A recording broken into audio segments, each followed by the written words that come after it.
Sa mapagpalang araw po muli, yan papunta po ngayon ako sa sa diyan sa may pupuntahan po kami diyan sa ibaba po ng kapilya, So sa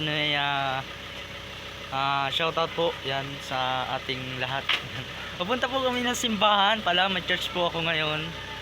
And congratulations, papasok na po ako sa Navarra. Yan sasakyan po ngayon. Tara po, pasok na tayo mga kalingap. Nasaan si Karuma? So yan mga, saan na ba? Po, bibiyahin na po kami. Magkailag yan, manood yan ni Vietnam mo na lang. Ha? Ayaw mo yun?